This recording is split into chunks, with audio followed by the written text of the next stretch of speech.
Joining us tonight, former U.S. Ambassador to the United Nations, Bill Richardson, former Energy Secretary, former Governor of New Mexico. And Ambassador, good to have you with us. Let's turn to Havana, the U.S. flag today going up over Havana, or at least that little portion of it that will be U.S. territory in our council and there. Do you think that the president made a mistake, again, as in Iran, in not getting enough in his bargain to return to attempt normal relations? No, I think the president did the right thing. 73% of the American people support the move to Cuba. I think what needs to happen now is real hard bargaining. In other words, the Cubans want the embargo off. That's not going to happen, the economic embargo, because Republicans control the Congress. They're not going to give that to the president. But Cuba needs to open up its private sector. It needs to democratize. It needs to stop suppressing dissidents. So the real bargaining is going to take place. But I think it's better to do it when you have diplomatic relations, when you have diplomats on both sides exchanging and pressing and pressuring each other. Let me turn to this new deal that we've got on swapping oil with Mexico for this administration moving us toward exporting oil at precisely the time that we're trying to achieve energy independence.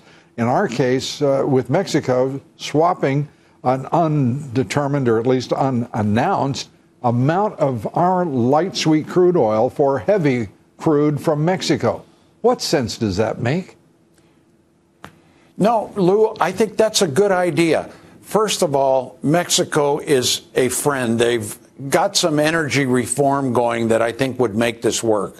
In swapping heavy oil for light crude oil, this is going to be good for our shale oil people, the oil patch in New Mexico, in Texas, in Colorado, that is hurting right now because of an oversupply of oil. So this is good because if you have these oil export. I'm sorry to interrupt you. I just got to say, Ambassador, we've got markets working for us right now. We have got a tremendous boost to this economy when it desperately needs one. And this kind of Chamber of Commerce thinking that is driving this swap that says the hell with the free market when it's inconvenient to producers is crazy. It's nuts. It's not capitalism. No American should support that kind of intrusion in free markets. Least of all, the Chamber of Commerce, the Business Roundtable. No, I think, Lou, what we're talking about is an oversupply internationally. 9 million domestic oil production barrels a day is what the U.S. is doing. We want to get those oil exports out. This creates jobs for us.